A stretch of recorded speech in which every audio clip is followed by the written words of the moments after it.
Try not to embarrass me, Ethan whispered, his hand tightening around my wrist just before the doors opened. These people can tell what you are in 5 seconds. I felt his fingers adjust the sleeve of my dress like he was fixing something cheap, something unfinished. Just smile and don't talk too much, he added under his breath, already looking past me like I wasn't part of the evening, like I was something he had to manage instead of someone he had chosen. I nodded. Because arguing would have made a scene, and scenes were exactly what he thought I wasn't capable of handling. But the truth was, I wasn't afraid of the room behind those doors. I was afraid of how easily he believed I didn't belong in it. If you've ever been in a moment where someone you love quietly reduces you to something smaller, something easier to control, then maybe this story will speak to your heart, and only if it truly resonates with you. Take a second to like, subscribe, and leave a comment telling me where you're watching from and what time it is for you right now, because I always wonder who is out there listening when stories like this unfold. My name is Camila Reyes. I'm 32 years old, and this was the night my husband showed me exactly who he thought I was, and the night everything in my marriage quietly, permanently shifted. But to understand why that moment at the estate door mattered so much, you have to go back to where the silence between us really started. The driveway curved for nearly half a mile before it reached the front of the estate, gravel crunching under the tires as Ethan slowed the car, checking his reflection in the rearview mirror instead of looking at me.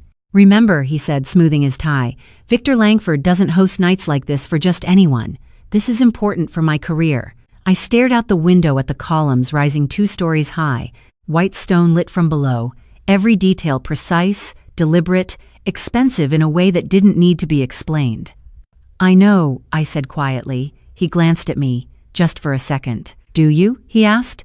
Not unkindly, but not kindly either. "Because last time at the Carter dinner you kept trying to jump into conversations that weren't really your space." I felt something tighten in my chest. "I was answering a question," I said. He let out a short breath through his nose. "Yeah, but you don't have to prove anything. It's better if you just let me handle it." There it was again, that word, handle, like I was something fragile or inconvenient. I looked down at my hands resting in my lap, fingers still carrying faint lines from weeks of work that no one in his world ever asked about. "I'm not trying to prove anything," I said. "Good," he replied quickly, almost relieved. "Because tonight is about positioning, connections, optics." He parked, turned off the engine, and finally looked at me fully. "You look fine," he said after a pause, like he was searching for a better word and couldn't find one. I gave a small nod. "Thanks." The silence between us stretched just long enough to feel intentional before he reached for the door handle. "Ready?" he asked. I almost laughed at that, but I didn't. Instead, I followed him out of the car, the cool night air brushing against my skin, as I took in the estate up close, the restored stonework, the precision in the window frames, the way the lighting was angled to highlight structural details most people wouldn't even notice. I noticed all of it, every inch, and for a moment, something inside me softened, not because of the night, but because of the memory of what this place used to look like before it became this. "Stay close," Ethan said, already walking ahead. "And remember what I said." We approached the entrance where a line of guests filtered through the massive doors, laughter spilling out in controlled bursts, glasses clinking somewhere inside. A staff member greeted us, checked Ethan's name, barely glanced at me, and waved us through. "See?" Ethan murmured as we stepped into the foyer. "This is a different world." The ceiling rose above us, 2 full stories of restored wood and glass, chandeliers casting a soft gold glow across polished floors. Conversations overlapped in low, confident tones, people who knew they belonged here. Ethan's posture shifted immediately, shoulders back, voice lighter, already scanning the room for faces he recognized. Mine didn't change. Not because I didn't feel anything, but because I had learned how to hold everything still. "Smile," he whispered again, his hand brushing my lower back like a reminder. A couple approached us, the woman in a sleek black dress, the man holding a drink with effortless ease. "Ethan," the man said, extending a hand. "Good to see you." Ethan stepped forward instantly, his voice warmer than I'd heard all evening. "Mark, great to see you too." The woman's eyes moved to me, polite but distant. "And this is?" she asked. Ethan didn't hesitate. "My wife, Camila," he said, then added quickly, "She keeps things grounded for me." Grounded. I felt the words settle in the space between us, smaller than it should have been. "Nice to meet you," I said. The woman smiled, thin and practiced. "What do you do, Camila?" she asked. Before I could answer, Ethan laughed lightly. "She's into more creative work," he said, waving his hand slightly like details weren't necessary. "Keeps busy." I felt my jaw tighten just a fraction, but I kept my expression neutral. "That sounds interesting," the woman replied, though her tone said she had already decided it wasn't. They turned back to Ethan almost immediately, the conversation moving on without me like I had never been part of it. I stood there, nodding at the right moments, listening to words about investments, expansions, opportunities, all of it floating just above the surface of something deeper they weren't saying out loud. After a few minutes, Ethan shifted his weight, glancing at me. "I'm going to go talk to Victor when he gets here," he said quietly. "Just stay here for a bit, okay?" I met his eyes. "I'm not a piece of furniture," I said softly. He blinked, surprised, then smiled quickly like he was smoothing over a wrinkle. "Of course not," he said, lowering his voice again. "I just mean, this isn't really your scene."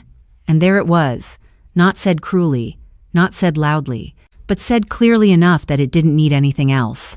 I watched him walk away, blending into a group near the center of the room, his laugh already matching theirs, his posture mirroring theirs, like he had been practicing for this his entire life. I stayed where I was, near the edge, my fingers brushing lightly against the back of a chair, feeling the grain of the wood beneath the polished finish, something familiar in a room that suddenly wasn't. A server passed by, then paused, looking at me for just a second longer than necessary, like he was trying to place something he couldn't quite name. "Are you all right, ma'am?" he asked. I gave a small smile. "I'm fine." He nodded, but his eyes lingered for a moment before he moved on. I turned slowly, letting my gaze travel across the room, over the beams, the columns, the details hidden in plain sight, and something inside me shifted again, quieter this time, steadier, because the truth was, this place wasn't unfamiliar to me. Not really. And the way Ethan stood across the room, laughing with people who had no idea who I was, no idea what I had done, no idea why this building even existed in the way it did now, that wasn't the part that hurt the most. What hurt was realizing that he didn't know either. And worse, he had never even thought to ask. I grew up in a house where silence meant you understood your place, and speaking up meant you were reminded of it. My mother used to say it softly, like advice instead of a warning. "Camila, not everything needs your voice," while she adjusted the collar of my sister Isabella's dress before school, smoothing it twice, checking it under the light, like it mattered more than anything else in the room. Isabella always got that extra attention, the extra pause, the extra care. I noticed it early, the difference between how we were seen, even if no one ever said it out loud. "Stand up straight," my mother would tell me, not looking directly at me, already moving on to something else. "And do not interrupt when adults are talking." I was 9 the first time I realized that being quiet was not just expected, it was preferred. We were at a family dinner, one of those long Sunday evenings where the table was set too carefully for it to feel comfortable, plates aligned perfectly, glasses catching the overhead light. My father sat at the head, talking about work, about deals, about numbers I did not fully understand yet but knew were important because of how everyone listened when he spoke. Isabella leaned forward, asking questions, her voice bright, confident. "So you are expanding again?" she asked, and my father smiled in a way I rarely saw directed at me. "That is right," he said, nodding. "Good question." I watched them, the way the conversation moved around her, how easily she belonged in it. I waited for a pause, just a small opening. "I saw something like that in a magazine," I said carefully, my voice steady but softer than hers had been. My father did not even look at me. "Camila," my mother said immediately, her tone still gentle but sharper underneath, "let your sister finish." I closed my mouth, heat rising to my face, my fingers tightening around my fork. Isabella glanced at me for a second, then continued talking like nothing had happened. That was how it always worked. She was the one who spoke. I was the one who learned to listen. By the time I was 14, the pattern was so normal it did not feel like something to question. Isabella had piano lessons, private coaching, new dresses for every event. I had hand-me-downs and a quiet understanding that I was expected to make them work. "You do not need all that," my mother said once when I asked about signing up for a design workshop I had seen advertised at school. "Your sister is the one with real potential. You have always been more practical." Practical. The word followed me for years, reshaping itself depending on who said it. Reliable, low maintenance, easy, invisible. I started spending more time in the garage after that, not because anyone told me to, but because it was the only place in the house that felt like it did not already belong to someone else. My father kept old tools there, scraps of wood, leftover materials from projects he never finished. I would sit on the concrete floor, sketching on whatever paper I could find, tracing lines, imagining structures that made sense to me, even if no one else saw them.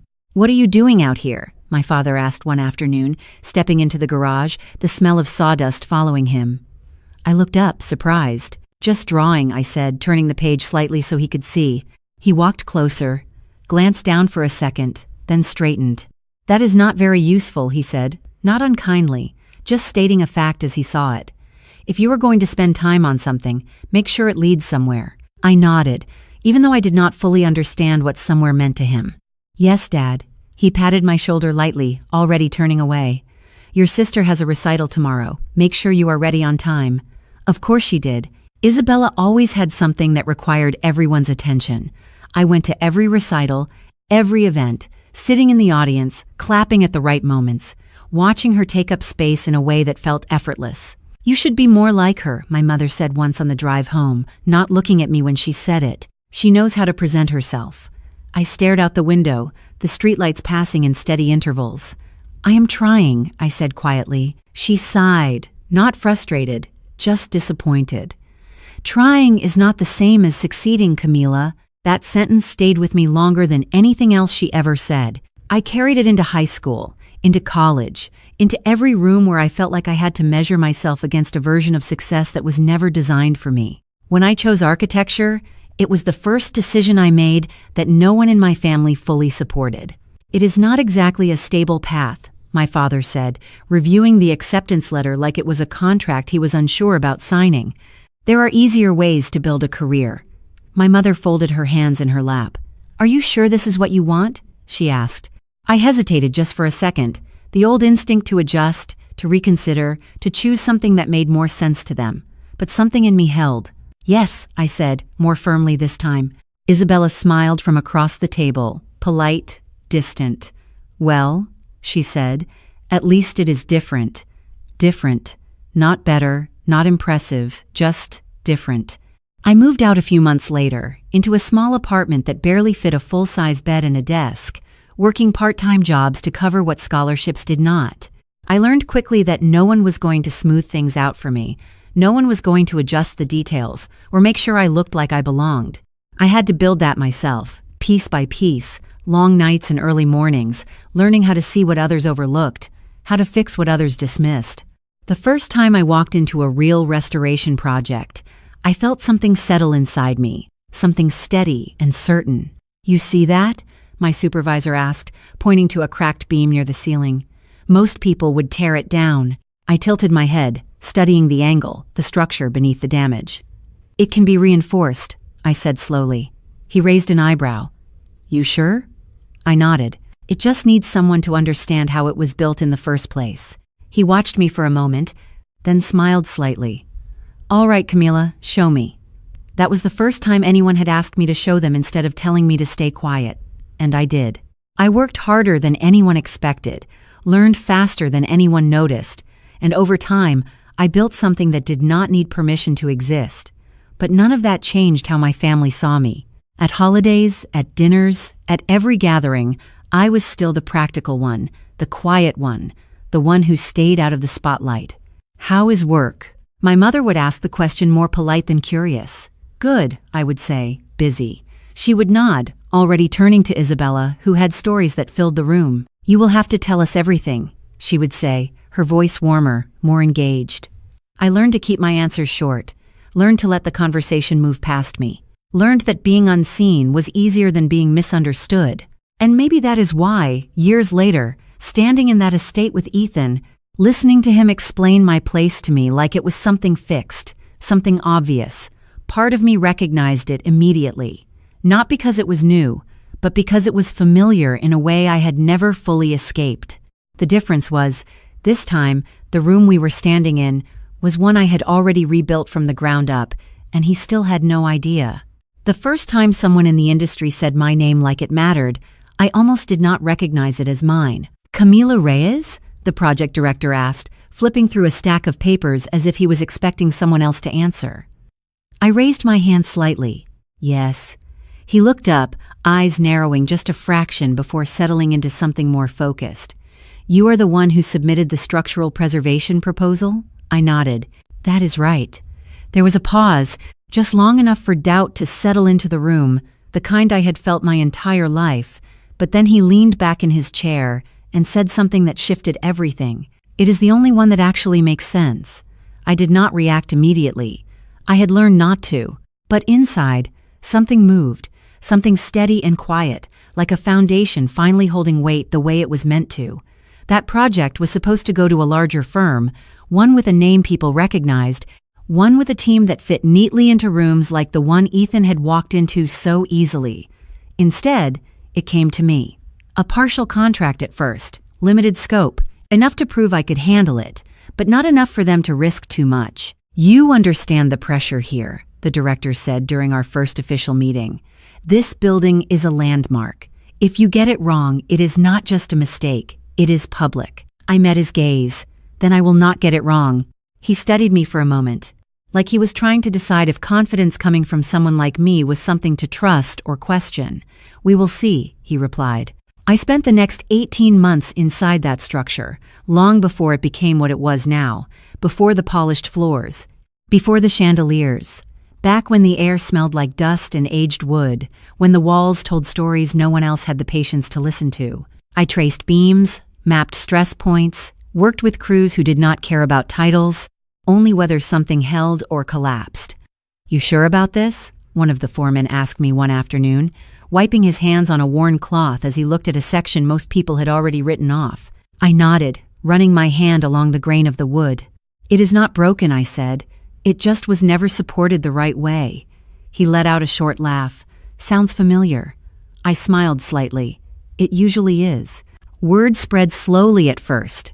A recommendation here, a mention there, nothing loud, nothing dramatic. But enough that people started to notice. Enough that my name began to appear in conversations I was not part of. That should have been enough. It was not. Because at home, nothing changed.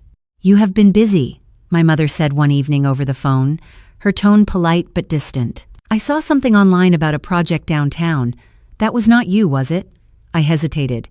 It was part of a team, I said. She hummed softly. Well, that is nice. It is good to stay involved. Stay involved, like I was attending something, not leading it. Isabella just signed a new partnership, she continued, her voice warming. You should see the photos. It is very impressive. Of course it was. That is great, I said. I am happy for her. There was a pause, the kind that felt like an opportunity if I chose to take it. I did not. Well, my mother said after a moment, do not work too hard. You do not want to burn out before things really start.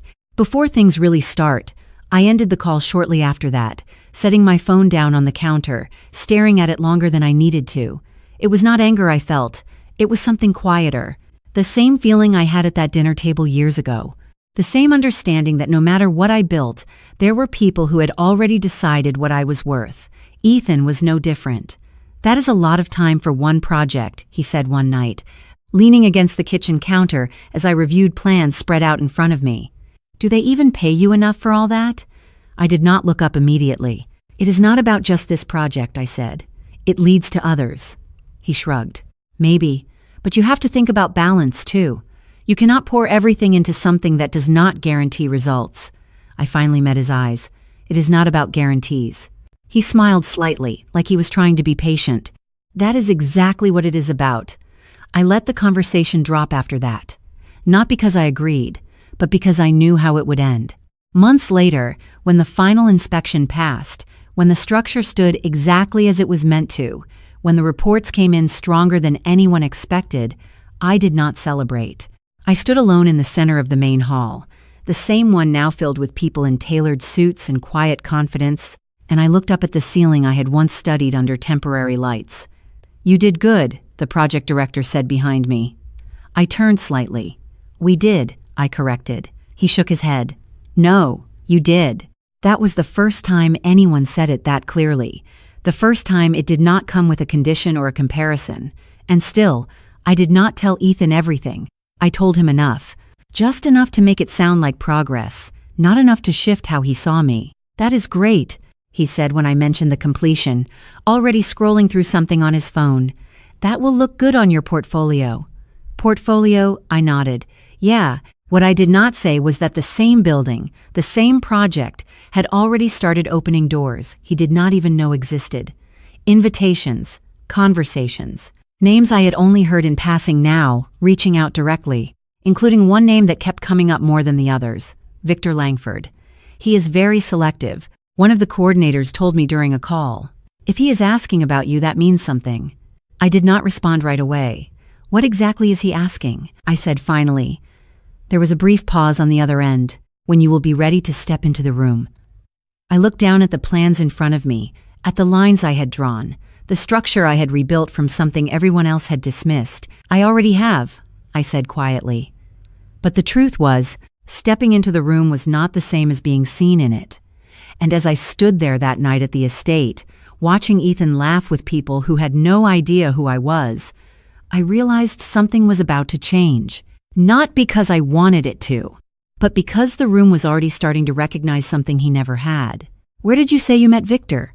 I heard Ethan's voice before I saw him, light, confident, carrying just enough volume to draw attention without seeming like he was trying. And when I turned, he was already surrounded by 3 people I did not recognize, their posture angled toward him, listening. "Oh, we have crossed paths a few times," he continued smoothly, one hand resting casually in his pocket, "through some of the development work I have been involved in." I froze, not because of what he said, but because of how easily it came out of him, like it had always been true, like it did not need to be questioned.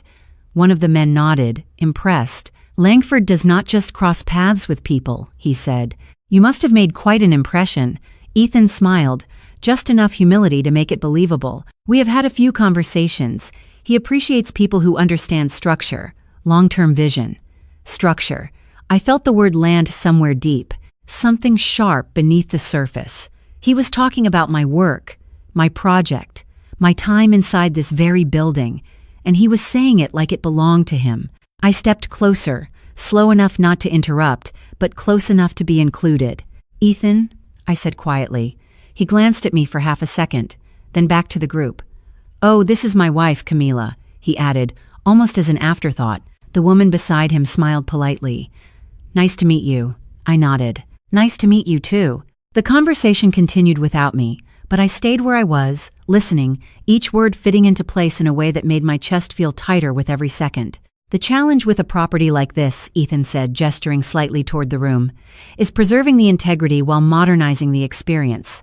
You cannot just rebuild. You have to understand what was there in the first place." The man across from him leaned in. "Exactly. That is what most firms get wrong." Ethan nodded like he had lived that process himself. "That is why this one worked," he said. "It required a different approach." I felt something shift, not sudden but final. "What approach?" I asked, my voice calm even. All 3 of them looked at me then, surprised not by the question, but by the fact that I had asked it at all. Ethan's smile tightened just slightly. "Camila," he said softly, like he was reminding me of something. "We are just talking shop." I held his gaze. "I know," I said. "So what approach?" There was a brief pause, just long enough for the air to change. Ethan let out a small breath, then laughed lightly. "She likes to challenge me," he said to the group, brushing it off like it was a joke. "It is part of her charm."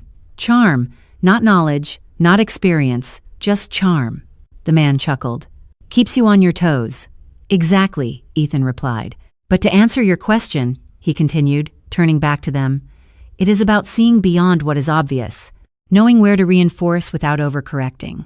The words were mine, not exactly, not word for word, but close enough that I recognized the thought behind them. Something I had said months ago, standing in a half-finished corridor with a team that trusted me enough to listen.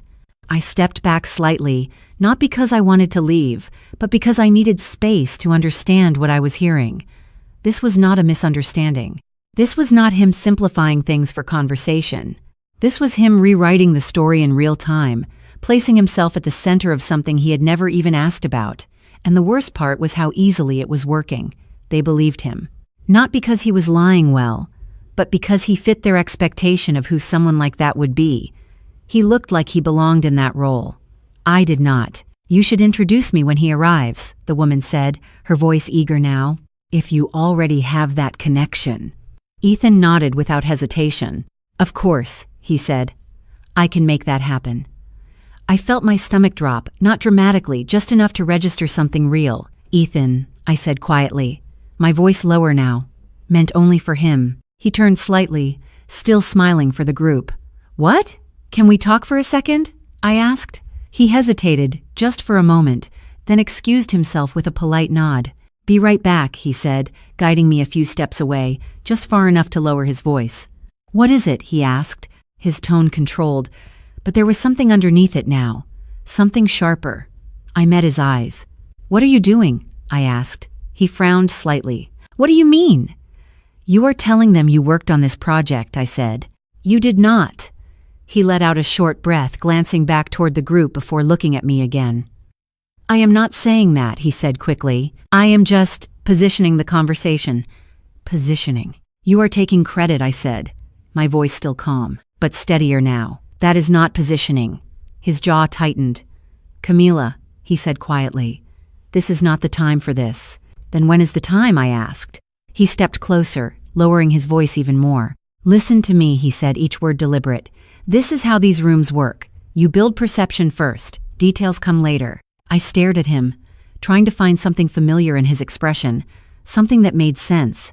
"That is not your perception to build," I said. He shook his head slightly, like I was missing something obvious. "You are overreacting," he replied. "I am helping both of us here. Both of us." I felt something inside me go very still. "By lying?" I asked. His expression changed then, just for a second. Not guilt, not exactly, more like irritation. "It is not lying," he said. "It is framing." Framing. I repeated the word in my head, turning it over, trying to understand how easily he had redefined something so clear. "You never even asked me about this project," I said quietly. "Not once." He exhaled, running a hand through his hair. "Because it did not seem like a big deal," he said, almost frustrated now. "You never made it one." That was the moment. Not the lie, not the conversation. That sentence, "You never made it one." I felt it settle in my chest, heavy, undeniable. Everything I had built, everything I had worked for, reduced to something small enough that he could step into it without even noticing the weight of it. "Right," I said softly.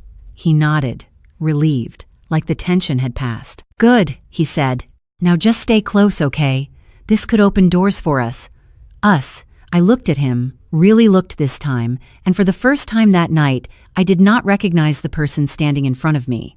Not because he had changed, but because I finally saw him clearly. Behind us, the room shifted again, voices lowering, attention turning toward the entrance. Someone important had arrived. Ethan glanced over my shoulder, his posture straightening instantly. "That is him," he said under his breath, already stepping away from me, already moving toward the center of the room, ready to step fully into the story he had just created. And I stood there, just for a second longer, realizing that in a matter of moments, everything he had built on that lie was about to collide with something he could not control. Victor Langford did not rush, and that was the first thing everyone noticed, the way the entire room adjusted around him without him needing to demand attention, conversations softening, bodies angling slightly in his direction as if proximity alone mattered, and Ethan stepped forward with a confidence I had seen before, but never like this. Not this calculated, not this certain, his shoulders squared, his expression already set into something practiced, something that said he belonged in this moment. "Mr. Langford," he said, extending his hand before Victor had fully reached the center of the room. "It is an honor. I am Ethan Cole. We have crossed paths through the estate project," and I felt my breath catch. Not loudly, not dramatically, just enough to register the weight of what he was doing, because this was no longer a conversation on the edge of the room. This was the center. This was the moment where everything he had said would either hold or collapse. Victor paused, his gaze steady, taking in Ethan, the hand, the words, the confidence, and for a second, nothing happened. Just a quiet pause that stretched longer than it should have. "Have we?" Victor asked finally, his tone calm, not dismissive, but not confirming either. Ethan smiled, adjusting seamlessly. "Yes, through the structural redevelopment phase. I have been closely involved in the approach."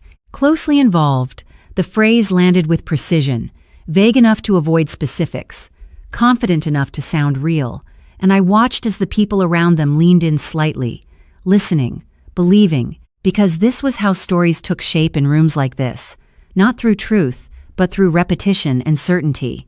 "It is a remarkable property," Ethan continued. "The balance between preservation and modernization is not easy to achieve." Victor nodded once, slowly, his expression unreadable. "No, it is not," he said, his eyes moving past Ethan for just a moment, scanning, searching, and then settling somewhere behind him, somewhere behind me, and I felt it before I fully understood it. That shift, that recognition, subtle but undeniable. Ethan kept speaking, filling the space. "There were several critical decisions that had to be made early on. Structural integrity versus aesthetic continuity," he said, repeating ideas that were never his to begin with, and Victor let him finish, did not interrupt, did not correct, just listened in a way that made the silence afterward feel heavier. "Interesting," Victor said, his voice even, and then he looked directly at me, not at Ethan, not at the group, but at me. "And you are?" he asked, the question simple, but everything in the room seemed to hold its breath waiting for the answer. Ethan turned quickly, just a fraction too fast. "This is my wife, Camila," he said, placing a light hand on my back like he was guiding the narrative back into place, like he was still in control of how this moment would unfold. Victor did not look at Ethan again. His gaze remained on me, steady, focused. "Camila," he repeated, as if testing the name. And then something in his expression shifted, recognition not loud, not obvious, but real. "We have been waiting to meet you," he said, and just like that, the room changed, not in noise, but in attention. In the way people recalibrated what they thought they understood. Ethan's hand dropped from my back, slowly, like his body had not caught up to what was happening yet. "I think there is some confusion," Ethan said quickly, a small laugh under his breath. "Camila is not really involved in..." "She led the preservation strategy," Victor interrupted, not raising his voice, but not needing to. "Every major structural decision passed through her, and the silence that followed was not empty. It was full of recalculation, of realization, of everything that had just shifted without warning. I did not move, did not speak, because I did not need to. The truth did not require my voice in that moment. It stood on its own. "That is not possible," Ethan said, his voice lower now, not confident anymore, not certain, just trying to find something to hold on to. Victor tilted his head slightly, studying him. "And why is that?" he asked, not confrontational, just curious. And Ethan hesitated, just for a second, but it was enough for the room to see it, enough for the story he had built to start unraveling. "I have been discussing the project all evening," Ethan said, trying to recover. "There must have been a misunderstanding in how things were communicated." Misunderstanding, the word sounded smaller now, weaker, like it could not carry the weight of what had just been exposed. Victor's expression did not change. "There was no misunderstanding," he said simply, and then he turned back to me. "Your work is the reason this building stands as it does today," he added, not loudly but clearly enough for everyone to hear, and I could feel the shift around us, the subtle movement of people stepping closer, of attention redirecting, of respect realigning in real time. Ethan stood beside me, but he felt distant now, like he had already stepped out of the space he thought he controlled. "Camila," he said quietly, his voice no longer steady, "why did you not say anything?" I looked at him then, really looked, and for a moment there was nothing dramatic in what I felt. No anger, no need to prove anything, just clarity. "You never asked," I said, the word simple, but heavier than anything else I could have said. And he did not respond, not because he did not want to, but because there was nothing left that would not make it worse. Conversations resumed around us, but differently now, voices shifting, questions redirecting toward me, toward the work, toward the truth that had been there all along. But for Ethan, there was nothing, no one asking, no one listening, just the quiet space left behind when a story collapses in front of an audience that no longer believes it. And as the room moved forward without him, I realized something even more unsettling than the lie he had told. It was how quickly everything had adjusted once the truth appeared, like he had never been central to it at all. And when he stepped away, not saying anything else, not looking back, I did not follow. Because for the first time, I understood that standing alone in that moment did not feel like loss. It felt like the beginning of something he was no longer part of. The room did not fall apart after that moment. It simply moved on without him, and that was what made it worse. The quiet way people adjusted, the way conversations shifted around a new center, leaving Ethan standing just outside of it, not pushed away, not rejected, just no longer relevant. And I saw it in the way he tried to re-enter, stepping toward a group that had been listening to him minutes earlier, his smile returning, his voice steady again. As I was saying, he began, but the man he was addressing glanced past him, already engaged with someone else, nodding politely without really hearing him. "Right," the man said quickly, then turned away, and Ethan paused just for a second before trying again somewhere else, somewhere safer, somewhere quieter, but the shift had already happened, and there was no way to reverse it because it had not been loud enough to fight against. I stood where I was, not surrounded, not isolated, just present, listening as people approached me now, not in a rush, not all at once, but steadily, like they had recalibrated something internal. "Camila, right?" A woman said, her tone different now, more direct. "I have been hearing about your work on the East Wing. How did you manage the load redistribution without compromising the original structure?" I answered her, calmly, simply, the way I always did when someone actually asked, and for the first time that night, the conversation did not move past me. It stayed, it built, it grew. But even as that happened, part of me remained aware of where Ethan was, or more accurately, where he was not. And when I finally looked for him again, he was no longer in the room. I did not see him leave. There was no moment, no announcement, just absence, the kind that settles in quietly, like it had always been there. I stayed a little longer, long enough to finish the conversation I was in, long enough to acknowledge Victor when he passed by again, his voice low, respectful. "You handled that well," he said, and I nodded. "It handled itself." I replied, "Because it had. The truth did not require effort once it was seen." And then I left. Not because I needed to escape, but because there was nothing else I needed from that room. The drive home was quiet, the city lights passing in steady lines across the windshield, my hands resting lightly on the steering wheel, my phone face down in the console beside me. And I knew before I picked it up that there would be messages, missed calls, something from Ethan trying to reframe what had just happened. I let it sit there for a while before finally turning it over. 3 missed calls, 1 voice met me, 2 text messages. The first one read, "Where did you go?" The second, a few minutes later, "We need to talk about what just happened." I stared at the screen, my thumb hovering over the voicemail notification, and then I pressed play. His voice came through slightly distorted, rushed. "Camila, I do not know what that was, but you could have said something earlier. You made me look like I was lying in front of everyone." I almost laughed at that. Not out loud, not with sound, just a quiet exhale that carried something heavier than humor. "You made me look like I was lying. Not you told a lie, not I was wrong, just how it looked." I let the message finish, then set the phone back down without responding.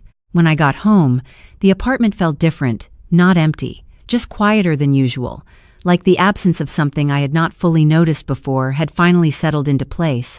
I walked in, set my keys on the counter, and stood there for a moment, listening to nothing, the hum of the refrigerator, the faint sound of traffic outside, ordinary things that suddenly felt more noticeable. My phone buzzed again. I picked it up this time.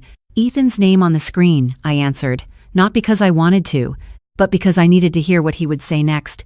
"Camila," he started immediately, his tone controlled, but tight. "Why did you not tell me?" I leaned back against the counter, closing my eyes for a second. "Tell you what?" I asked. Not to be difficult, but because I needed him to say it. There was a pause on the line, just long enough to feel like he was choosing his words carefully. "About the project, about all of that," he said, his voice softer now, less certain. I opened my eyes, staring at the ceiling. "I did," I said. "You just were not listening." Another pause, longer this time. "That is not fair," he replied, but it did not sound like conviction. It sounded like habit, like something he had said before without really thinking about it. "Is it not?" I asked quietly. There was a shift in his breathing, something heavier. "You could have made it clearer," he said. "You could have told me how important it was." I let that sit for a moment, the weight of it, the expectation behind it. "I did not think I had to convince my husband that my work mattered," I said, and this time there was no response. Just silence on the other end, not empty, but full of everything he did not know how to say. Eventually, he exhaled, a long, slow breath. "I think we both need to calm down," he said, defaulting to something neutral, something safe. I nodded, even though he could not see me. "Maybe," I replied, but there was nothing in me that felt heated anymore, nothing that needed to cool down. It was not anger I felt. It was clarity. And clarity does not fade the way emotion does. We ended the call shortly after that, not with resolution, not with agreement, just with a quiet understanding that something had shifted in a way neither of us could undo. I set my phone down again, walked into the living room, and sat on the edge of the couch, my hands resting in my lap the same way they had earlier that evening. But everything felt different now. Not heavier, just clearer. I thought about the garage floor from years ago, the sketches, the quiet spaces where I learned to build something without needing permission. And I realized that I was standing in that same kind of space again, not physically, but emotionally, a place where nothing external defined what came next. My phone did not buzz again. The room stayed quiet, and for the first time in a long time, the silence did not feel like something imposed on me. It felt like something I could choose what to do with. And somewhere in that quiet, I understood that this was not the end of something. It was the beginning of deciding what I was no longer willing to accept. The next morning, nothing dramatic happened. No sudden clarity. No overwhelming realization. Just a quiet decision that settled somewhere steady inside me before I even opened my eyes. And for the first time in a long time, I did not reach for my phone immediately. Did not check if Ethan had called again. Did not replay the conversation from the night before.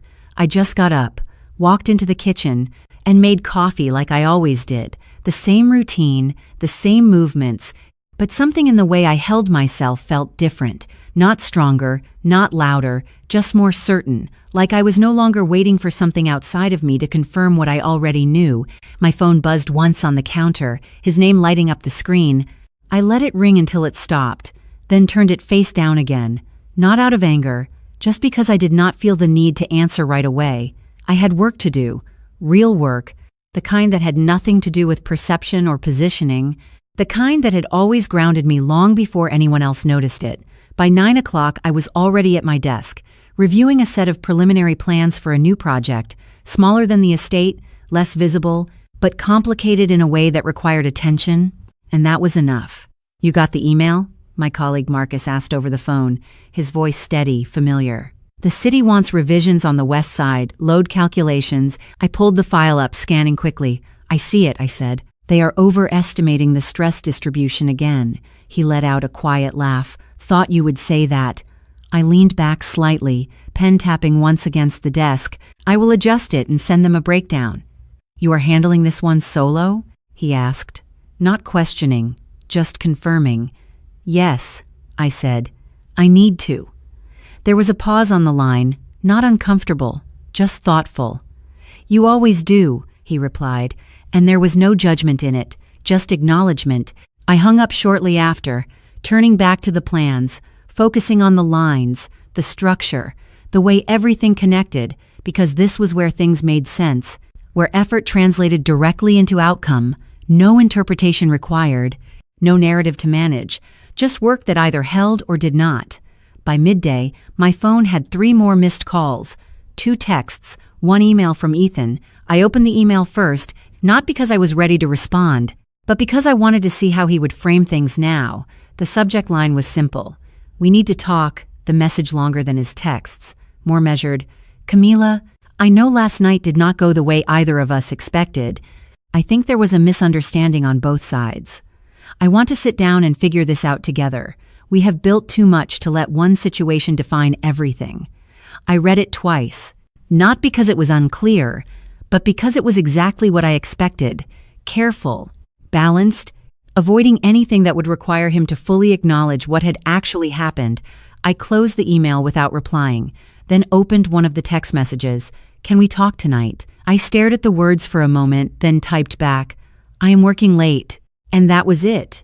No explanation, no elaboration, just the truth.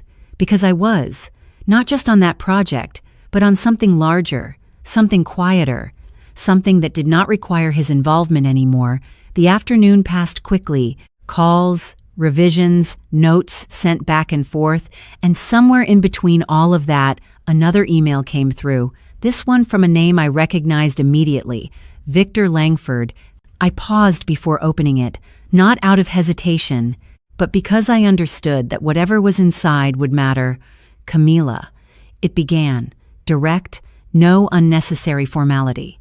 I would like to discuss a new development opportunity with you, something larger in scope, more visible. Your approach to the estate project demonstrated exactly the kind of thinking we need moving forward. Let me know when you are available. I read it once, then again, slower this time, letting each word settle, not as validation, but as confirmation of something I had already built on my own. I replied shortly after, setting a time for later in the week, my tone professional, clear, no need to overstate anything. When I closed my laptop, the apartment was quiet again, but it did not feel the same as the night before. This quiet was different, not empty, not uncertain, just open. I walked to the window, looking out at the city, the same view I had seen 100 times. But for the first time, I was not measuring myself against it, not wondering where I fit. I already knew. My phone buzzed again behind me. Another message from Ethan.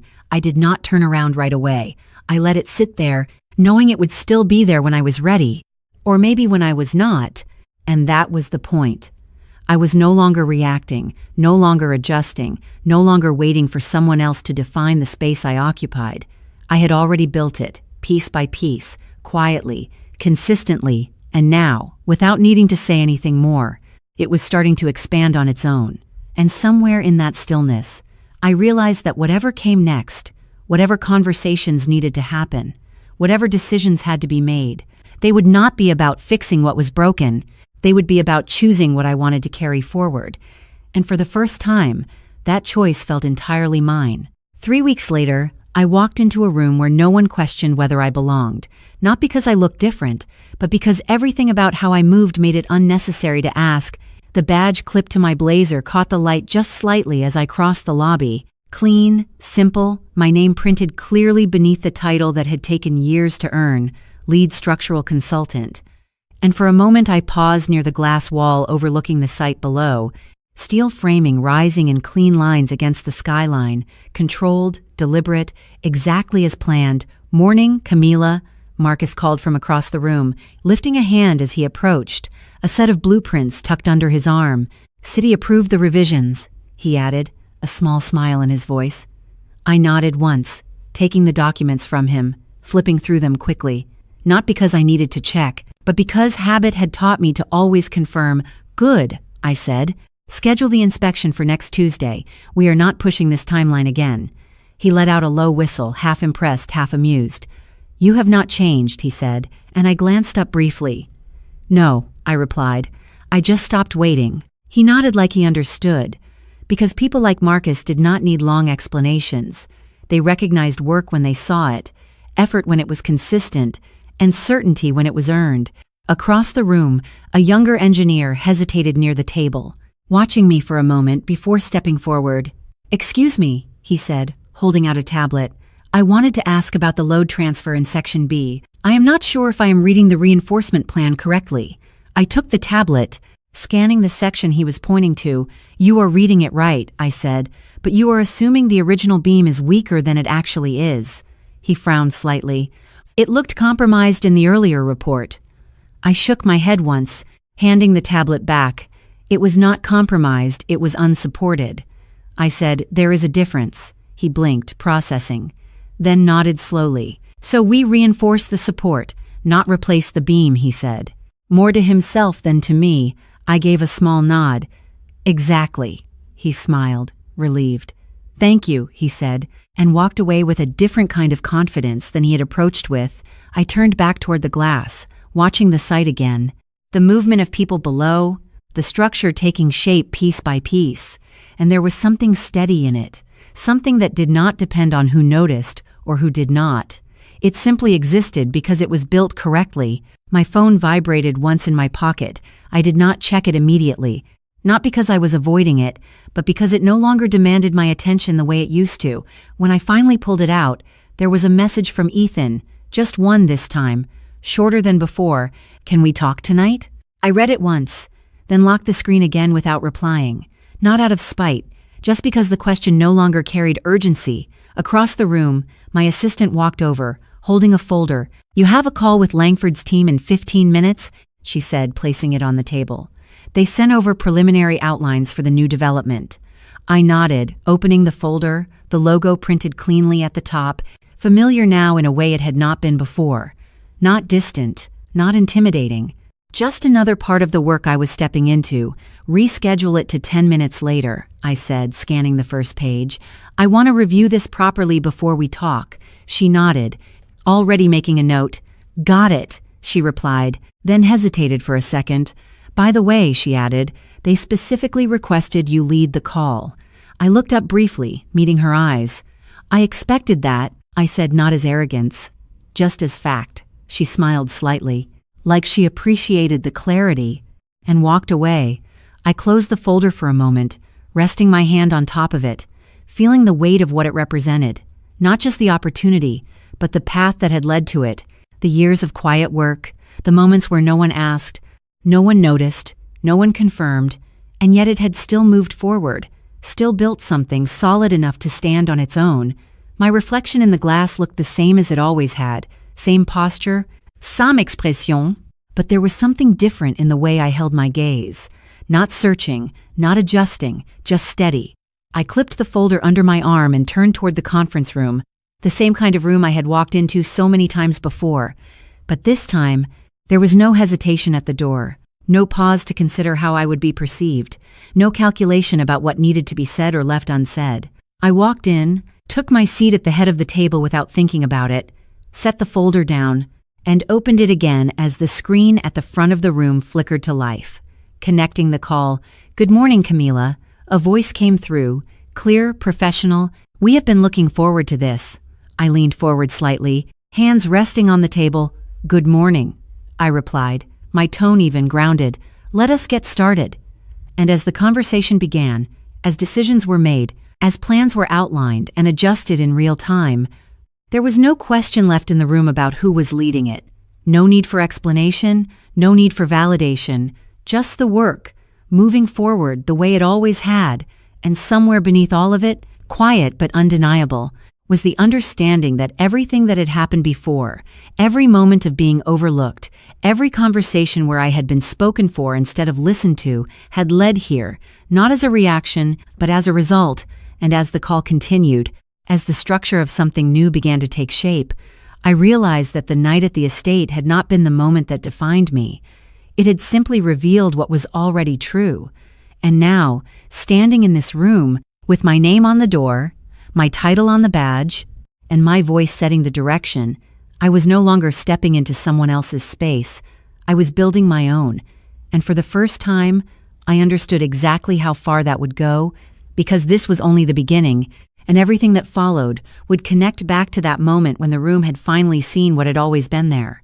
By the time I walked back into the estate, the air felt different, not because anything had changed physically, but because I had, and that shifted everything else around me. The same marble floors, the same warm lighting, the same quiet hum of conversations layered over soft music. But this time I was not standing at the edge of the room trying to understand it. I was moving through it with purpose, my steps measured, my posture steady, the same dress, the same face, but no hesitation left in how I carried either.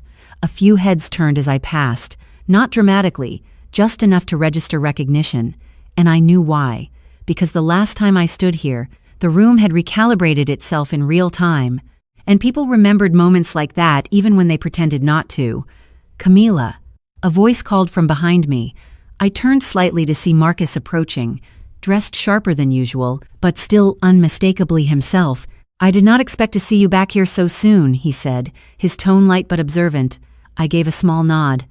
"Neither did I replied. "But some conversations are easier to have in the place where they started."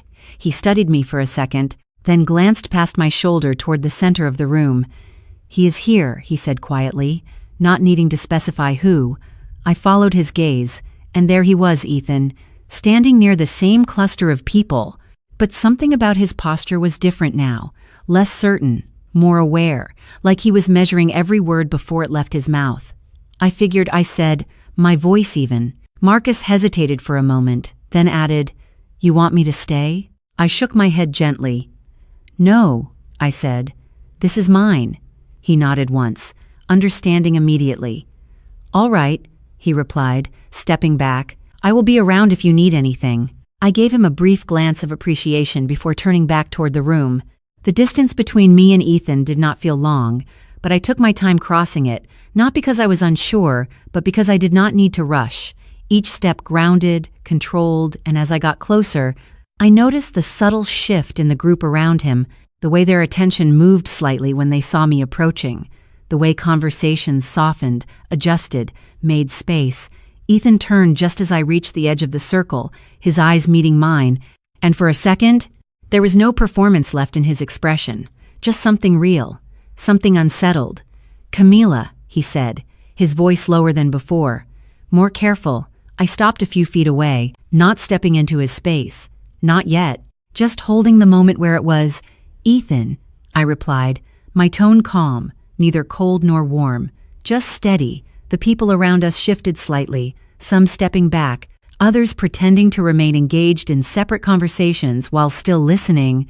"Can we talk?" he asked, his voice quieter now, almost controlled to the point of restraint. I nodded once. "We can," I said, and then turned slightly, leading the way toward a quieter corner of the room, not isolated, but removed enough that the conversation would not carry beyond us. He followed without hesitation. But there was something different in his pace now, less assured, more aware of every step. When we stopped, he exhaled slowly, running a hand through his hair, a gesture I had seen countless times before, but this time it did not look like confidence, it looked like effort. "I did not expect you to come back," he said, looking at me directly. I held his gaze. "I did," I replied, because this was never about avoiding the moment. It was about choosing when to face it. He nodded slightly, absorbing that. "About the other night," he started, then paused, like he was searching for the right entry point. "I handled it badly," he said finally, the words measured. "Deliberate?" I did not respond immediately, not because I needed time, but because I wanted him to continue. He noticed the silence, shifted slightly.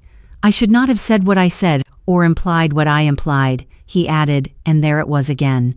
Careful language, controlled. Avoiding the full weight of what had actually happened, I tilted my head just slightly.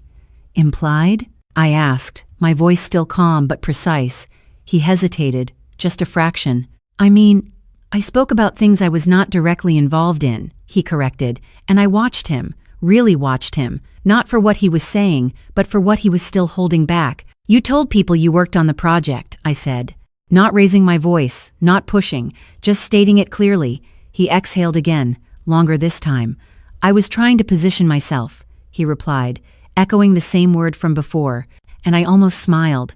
Not because it was amusing, but because it was consistent. He had not changed the narrative, just softened it. "For what?" I asked, and that question landed differently, not because it was aggressive, but because it required an answer he had not prepared. He looked at me, really looked this time, and for a moment, the room around us seemed to fade slightly, not in reality, but in focus. "For us," he said finally, but there was less certainty in it now, less conviction. I held that answer in the space between us, letting it settle, letting it show itself for what it was, and then I asked the question that had been building long before this night, long before that first whisper at the door. "Do you actually believe that?" I said quietly, and the way his expression shifted told me everything I needed to know, because this was the moment, the edge of something that had been building for years, not just between us, but within me. The place where everything he thought he understood was about to meet the truth he had never taken the time to see. And for the first time, he did not respond right away. He just stood there, looking at me, like he was realizing that whatever he said next would not just be an answer, it would be a reveal of something much deeper, something he could no longer adjust or reframe once it was spoken. He did not answer immediately, and that was the first honest thing he had done all night. The silence stretching between us, not because he was choosing the right words, but because for once, he did not have any that would reshape the truth into something easier to hold. "Camila," he started, but the rest did not come, and I watched it happen, the shift behind his eyes, the moment where he realized this was no longer a conversation he could guide, no longer a situation he could position his way through. "Do you believe it?" I repeated. Not louder, not sharper, just steady enough that it could not be avoided. He exhaled slowly, looking past me for a second, as if the answer might be somewhere else in the room, but when his gaze came back, there was less certainty in it than I had ever seen before. "I thought I did," he said finally, the words quiet, almost careful, like he was testing them as he spoke. I nodded once, not in agreement, just acknowledgement. "That is the problem," I said, and something in my tone must have carried further than I intended, because I noticed movement at the edge of my vision, people closer than before, not interrupting, but not pretending not to hear either. Ethan noticed it too, his shoulders tightening slightly. "We should not do this here," he said under his breath, his voice controlled but urgent now. I tilted my head just slightly. "Where would you prefer?" I asked. And that question landed harder than anything louder could have, because there was no good answer, no private space that would change what had already been revealed. "Camila," he said again, softer this time, like he was asking for something he could not quite name. And for a second, I saw it, not the version of him that stood in rooms like this with practiced confidence, but the one who had never really looked past the surface of anything that did not serve him, the one who had never asked the questions that mattered, because he had assumed the answers would not. I let that moment sit between us, not rushing it, not filling it, because this was the part that could not be undone once spoken. "You did not think I was capable of this," I said, not as an accusation, but as a fact. He shook his head slightly, instinctively.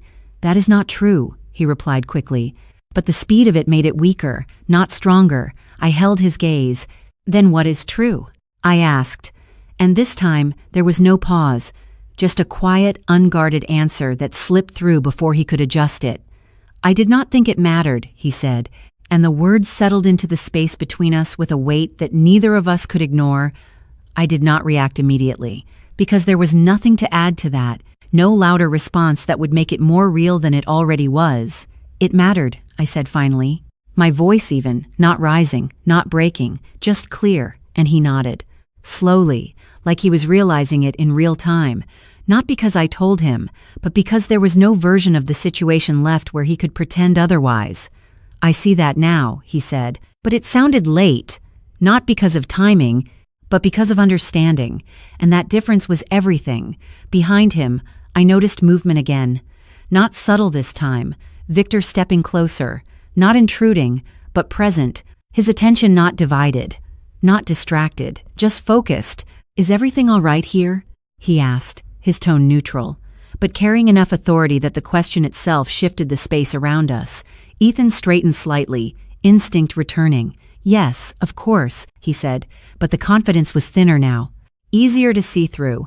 Victor's gaze moved from him to me, not questioning, just waiting, and I understood then that this moment was no longer just between Ethan and me. It had expanded, it had context, it had witnesses, not in a dramatic sense, but in a way that made the truth impossible to reshape. "We were just clarifying something," I said, my voice steady, and Victor nodded once, as if that was enough. "Clarity is valuable," he replied, then added almost casually, "especially when it has been missing." Ethan's jaw tightened slightly at that, but he did not respond, not because he agreed, but because there was no version of the conversation left where disagreement would not make things worse. I shifted my weight slightly, not stepping back, not stepping forward, just grounding myself in the space I was already standing in. "You told people you understood this project," I said, turning back to Ethan, not raising my voice, but not lowering it either. "But you never once asked me what it took to build it." He opened his mouth to respond, then stopped, the words catching somewhere before they could form. "You talked about structure?" I continued. "About integrity, about long-term vision." I paused for just a second, letting each word settle. "But you never asked where any of that came from." The silence that followed was not empty. It was full of recognition, of recalculation, of the realization spreading quietly through the room that the story they had been listening to earlier was incomplete at best and false at worst. Ethan looked at me, really looked this time, and for the first time, there was no version of me he could reduce to something smaller. No simplified narrative he could fall back on, just the reality of who I was standing in front of him. "I did not know," he said, and there was something real in it, not enough to undo anything, but enough to show that the truth had finally reached him. Even if it came too late, I nodded once, because I believed that part, not as an excuse, but as an explanation. "No," I said, "you did not," and the way his expression shifted after that, not dramatically, not outwardly, but internally, told me everything I needed to know, because this was the moment where the gap between who he thought I was and who I had become finally closed. Not gradually, not gently, but all at once, and the weight of that realization, in front of people who now understood it too, was something he had no way to carry without feeling it fully. And as the room settled around us, as conversations paused and attention lingered just long enough to confirm what had been revealed, I realized that this was not a confrontation. Not really. It was a recognition. And for Ethan, it landed like something he had never prepared for, something that did not just change how others saw him, but how he saw himself in relation to me. And that was the part he could not recover from. The silence after that moment did not break all at once. It shifted, slowly, like the room was recalibrating again. But this time it was not about curiosity or intrigue. It was about understanding. And understanding carries weight in a way that is much harder to ignore. People did not stare, not openly, but I could feel the change in how they positioned themselves, how they spoke, how they chose their words more carefully now that the narrative had settled into something real. Ethan did not move at first, his shoulders still, his expression controlled but thinner than before, like the version of him that belonged in rooms like this had been quietly dismantled piece by piece, not by force, but by truth. "Camila," he said again, his voice lower now, less certain, and for the first time, it did not sound like he was trying to lead the conversation. It sounded like he was trying to catch up to it. I turned slightly, not stepping away, but not stepping closer either, just holding the space exactly where it was. "What happens now?" he asked, and the question landed differently than anything else he had said. Not defensive, not calculated, just unsure. I let a small pause settle before answering, not because I needed time, but because I wanted him to hear it without anything else covering it. "Now," I said, my tone steady, "we stop pretending this was something it was not." He nodded slowly, absorbing that, but there was something in his expression that suggested he was still trying to find a way to adjust it, to soften it, to make it manageable. "I did not mean to," he started, then stopped, the sentence falling apart before it could form. I watched him for a moment, then shook my head slightly. "Intent does not change impact," I said quietly, and there was no edge in it, no accusation, just clarity. Victor remained nearby, not intervening, not guiding, just present, and his presence alone seemed to hold the space in a way that prevented anything from slipping back into something less honest. "You could have told me," Ethan said after a moment, his voice quieter now, almost searching. "You could have explained how important this was to you." I met his gaze, steady, unshaken. "I should not have to convince you that my work matters," I replied, and this time, there was no hesitation in his response, just silence, not because he disagreed, but because there was nothing left to say against it. A woman from earlier, the same one who had asked me about the project, stepped slightly closer, not intruding, but no longer distant either. "Camila," she said, her tone different now, more direct. "I hope you know your work has been discussed in circles that matter for a while." I gave a small nod. I do, I said, and she smiled slightly, not out of politeness, but respect. Good, she replied, then glanced briefly at Ethan before stepping back again, the message unspoken but clear. This was no longer a dynamic she was willing to misread.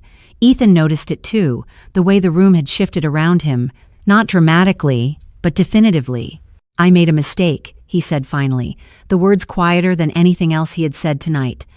I looked at him, really looked, and for a moment, there was something almost familiar in his expression. Not the confidence, not the control, but the recognition of something lost. Yes, I said, not harshly, not gently, just honestly. You did. And that was enough. I did not need to add more, did not need to explain it further, because the room had already done that, and the context had already filled in the gaps. He exhaled slowly, running a hand through his hair again. But this time, it was not a gesture meant to reset. It was one that acknowledged there was nothing left to reset to. I do not know how to fix this, he admitted. And there it was, the first fully honest sentence he had spoken. I held it there for a moment, letting it settle, because it mattered, not as a solution, but as recognition. You do not? I said, my voice calm, not unkind, but firm. And something in that answer landed heavier than anything else had, because it removed the expectation that this could be repaired with effort alone, that it could be restructured the way a project could, with enough time and adjustment. Then what are we supposed to do? He asked, and there was no frustration in it now, just uncertainty. I glanced briefly around the room, at the people who had already shifted their attention back to their own conversations, at the structure above us that I knew better than anyone else here, at the space that had revealed everything without needing to raise its voice. Then I looked back at him. We decide what we are willing to carry forward, I said, and he frowned slightly, not because he did not understand the words, but because he was starting to understand what they meant. And if we are not the same anymore? He asked quietly. I held his gaze, steady, grounded. Then we stop trying to act like we are, I replied. And there was no anger in it, no finality meant to cut, just truth, the kind that does not need to be emphasized to be felt. He nodded slowly, once, like he was absorbing something he could not yet fully process. And for a moment, neither of us spoke, not because there was nothing left, but because what remained could not be resolved in a single conversation. Not here. Not like this. The room continued around us, unchanged and yet completely different. And as I stood there, I realized that this was not an ending. Not really. It was a pause, a space between what had been and what would come next. And the only thing that mattered now was what each of us chose to do with it, because for the first time, that choice was no longer something I was willing to make quietly. Life did not reset after that night. It did not suddenly become lighter or easier, but it became clearer in a way I had never experienced before. And clarity has a quiet kind of peace that does not depend on everything being perfect. It just depends on everything being honest. A few months later, I found myself standing again inside the estate, but this time it was different. Not because the building had changed, but because I had. The space felt familiar in a way that no longer required explanation. The restored beams above me catching the late afternoon light, the structure holding exactly the way it was meant to, strong without needing to prove it. I was there for a different reason now. Not as a guest, not as someone accompanying anyone else, but as the lead on the next phase of development, the plans in my hand marked with my notes, my decisions, my direction. Camila, they are ready for you, Marcus said from the doorway, his voice steady. I nodded once, walking past him into the room where the next chapter of this project would begin. People stood when I entered, not out of formality, but out of recognition. And that difference mattered more than anything else. The meeting moved forward, the way work should, grounded, focused, real, no unnecessary words, no performance, just decisions that would shape something lasting. And when it ended, I stayed behind for a moment, letting the room settle back into silence, my hand resting lightly against the edge of the table, feeling the grain beneath the polished surface, something steady, something real. My phone buzzed once in my pocket. I already knew who it was before I checked. Ethan. His messages had become less frequent over time, shorter, less certain, not because he did not want to reach out, but because he no longer knew how to position himself in a space where I was not adjusting around him. I opened the message. I hope you are doing well, it read, Simple, careful. I stared at it for a moment, then typed back, "I am." And that was enough. Not cold, not warm, just honest. Because that was the truth. I was. Not in a way that erased everything that had happened, but in a way that allowed me to move forward without carrying it the same way. We did not meet again after that night. Not because we avoided it, but because there was nothing left that required that kind of confrontation. What needed to be understood had already been revealed, and what needed to be decided had been decided quietly, over time, through actions instead of words. I learned that healing does not always look like closure. Sometimes it looks like distance. Sometimes it looks like choosing not to return to a version of yourself that no longer fits. And sometimes it looks like standing in a room where you were once overlooked and realizing you do not need anyone there to recognize you anymore, because you already do. I think back to that moment at the door, his voice in my ear telling me not to embarrass him, telling me I did not belong, and I realize now that it was never about proving him wrong. It was about finally understanding that I did not need his permission to be right, that I did not need to shrink to fit into someone else's version of comfort, that my silence had never been weakness. It had been patience. It had been observation. It had been the space where I built something strong enough to stand on its own when the time came. And if you are listening to this and you have ever felt like you had to make yourself smaller just to be accepted, I want you to know something. The moment you stop asking for permission to take up space is the moment your life begins to shift in ways you cannot always see immediately. But you will feel it, quietly, steadily, in the way you carry yourself, in the way you choose what you accept and what you no longer will. Trust that. Trust the part of you that notices when something is not right. That voice is not there to make you uncomfortable. It is there to guide you somewhere better. Protect your time, protect your energy, protect your sense of self, because once those are compromised, everything else becomes harder to rebuild.